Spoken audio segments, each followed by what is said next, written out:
Hey, good evening. Welcome to episode 2 of the Game of Inches podcast. I am running solo again tonight. I promise eventually I'm going to have some co hosts so y'all don't just have to hear my voice all the time.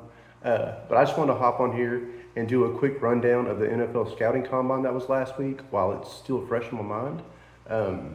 They did the on field drills from Thursday through Sunday. And real quick, let me talk about my Longhorns. Byron Murphy, the defensive tackle, went out there early in the week last week and just put on a show. He ran a 4.87 in the 40. He had really good on-field workouts, and I think he might have catapulted himself to not just a mid-first round, but maybe even a higher first round pick. I think it kind of depends on need, of course, but I think he might have put himself like as a solid second defensive tackle taken in the April draft. Also, T. Sweat, the big boy, the boy who showed a lot of flashes for Texas and helped us lead, the Big 12 in rushing defense. He's a huge man, and he went out there and I mean his 40 time isn't fast, but if you like make him a 180-pound, 200-pound guy, he was moving pretty good. He was very impressive in his on-field workout, and he's considered a second-round pick. That probably stays the same, but he might be going higher in the second. You never know. He might jump into the first, but he is a dominant run stopper. I mean, so no matter what, teams know they're getting dominant run stopper. A guy that big, I guarantee once he gets to the league, he will not be playing it the way he is now. I'd have to go back and look to see actually what his weight was, but I think it's 367 or something like that. So, he gets in the NFL and gets, he's focused solely on football. He's going to get that weight down. And I think that'll even improve his quickness and his explosiveness. And I think whoever drafts him is getting a real winner and a real run stopper. And it's going to be maybe the steal of the draft. You heard it here first, folks. So Byron Murphy put on a really good show. T. Sweat put on a really good show. And then Ryan Watts, he played a lot of football at Texas. He played at Ohio State before that. That guy played a lot of college football. And at big corner, he's like 6'3". Now, he's not going to be a high pick. He's going to be like a third day guy. But he went out and ran, I believe it was a 4.5. And for his size, I mean, that's impressive. So that might have moved him up from like a day 3 pick, maybe to a day 2 pick, which that's really good because he does have some good film too, especially the last couple of years. He put some good film, good tape out there. So I was excited to see what those guys did and go out there and see what I saw on Saturdays when I watched a lot of Longhorn football. That was nice. Now to the offensive players. From just Texas real quick, Xavier Worthy set the combine record with a 4.2 140, breaking John Ross's record that he set in 2017 with 4.22. So he has the record for the fastest 40 in combine history. That gets me excited. Knowing a Longhorn holds that record, that's pretty good. That made my day. I knew he was fast. I figured he'd maybe be 4.28 to 4.33, which is really fast, but he was even faster. I believe it was the Iowa State game early in the year, back during the season, that he had a punt return for a touchdown that was called back because of a block in the back. But on that play, he was clocked at 22.7 miles per hour, and that was the fastest clocking anybody had throughout the college football season, as far as I'm aware, unless somebody in a bowl game broke that. But 22.7 miles per hour. So we knew he had fast. He had speed. I didn't know he was 4.21 speed. But wow, that was fun because when he ran 4.25 the first time, and most people, they run a 4.25, they're done. They're like, hey, I'm sitting out the rest of the day. But he was like, no, I'm gonna go for the record. And he ran 4.22 unofficial. It's like he ran, he looked up and saw the 4.22, and he just kept running, kind of like like Dion did, back in the day, as they always say, Dion ran his 4 whatever, and just kept running and ran right out of the building. But Xavier Worthy, he ran and he ran across the field, and they have fans at the combine now, so he went out there and he ran over the fans, and he had like Jordan Whittington and JJ McCarthy and some other guys run up to him and chest bump him and congratulate him, and it was really fun to watch. I enjoyed that. So we know what Worthy did. He ran fast, and then he called it a day. And then Adonai Mitchell went out there and put on a show. Like, man, he ran a 4.34, and he's a big receiver at 6'2", 209, 211, I believe. And, they're comparing him to DK Metcalf, and that's a pretty good comparison.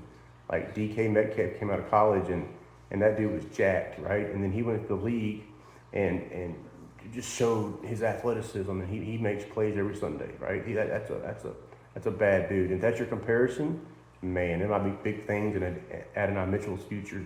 But I think Mitchell's workout put him as the number 3 wide receiver, at least on my list. I like Adunze from Washington, Rome Adunze. He's my number 1 wide receiver. I would say Marvin Harrison Jr. is my number 2, but man, all the draft pundits say he's going top 5. So, but in my opinion, it's Adunze from Washington, it's Marvin Harrison Jr., and then I think Adonai Mitchell. Just how he performed at the combine, how he performed during the season, making clutch throws, game in, game out, making acrobatic catches like in the end zone, and I think he's my 3rd wide receiver. 4th and 5th, I probably got to go either the LSU boys or Keon Coleman out of Florida State. Keon Coleman is a big 6'6" receiver who has a very large catch radius, and he has a really good film from Florida State this past year, and he actually did pretty good in the workouts as well. So that would be my top 5, 6 wide receivers. We'll see. I don't know if I'm going to be correct. I think I could see Adonai Mitchell being like 32 selection and going to the Chiefs. I don't want him to go to the Chiefs. I'd like to see him go higher. I'm not a Chiefs fan. But I could see that happening. They need somebody who's going to catch the football because they had a lot of drops this past year. So that might be where he falls. Or they might go Worthy, because Worthy had that great speed. But Worthy looks like he's a 2nd-round pick. I don't know if he moved himself into the 1st round with that fast time. But I mean, man, NFL executives love that speed. So you never know if you could take the top off the defense like that, like no one's business. I mean, they high regards for you, right? So I know John Ross went top 8, top 7. Whenever he after he ran his 4.22. Unfortunately, he had a lot of injuries, so like his NFL career never really panned out to what it could have been. But a lot of speedsters in the past have been top 10 picks because teams like that speed. So you never know. Worthy might get in the 1st round. I say he's probably still 2nd round. So he put on a really good show. As far as running backs go, Jonathan Brooks is Mel Kiper's running back 1. He's been running back 1 since like November, but then he tore his ACL, so he didn't get to work out in the combine. And with that just the length it takes to rehab from the ACL, that some other running backs might have moved up ahead of him. Trey Benson from Florida State put on a really good show at the combine.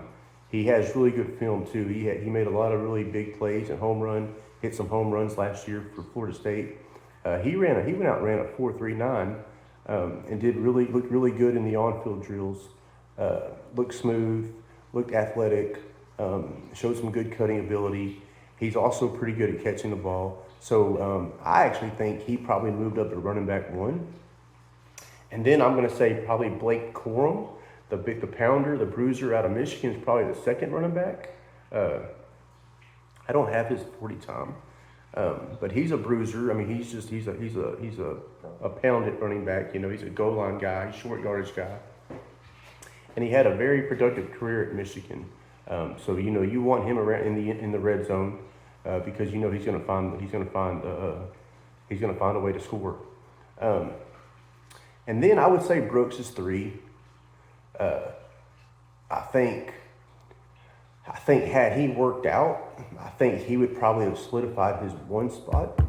But like I said, because of the injury and the time it takes to rehab, he might be dropping down. Maybe later 2nd round, maybe early 3rd round.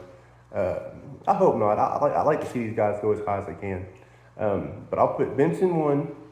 I'll put Corum 2, Brooks 3, and then I'll say Jalen Wright from Tennessee. He ran fast. He was a 4.38. I'll put him 4, and then 5. I don't know. I don't know who I want 5. I'll have to look at that. Maybe come back on here and closer to the draft and talk about that some more. But a shout out to Chop Robinson from Penn State. Going back to the defensive side of the ball, he ran a 4.48, and being kind of a D-end outside linebacker type player, man, he showed some explosion. So that might have helped him in the draft as well.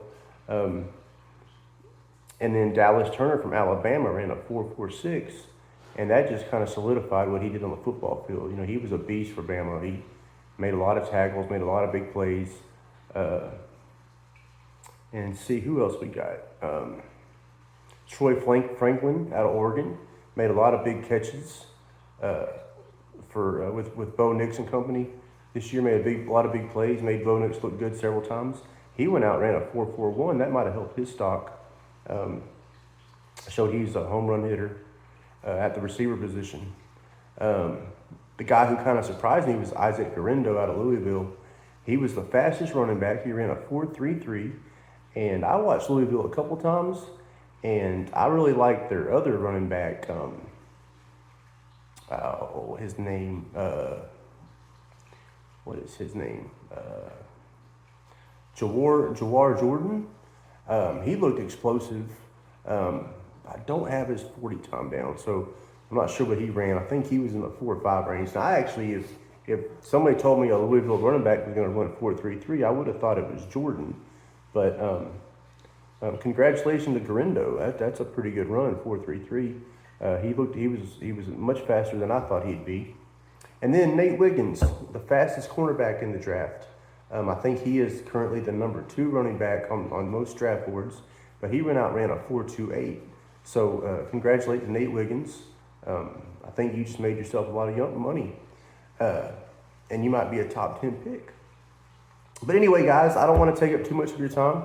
I just wanted to come on here and do a quick NFLCombine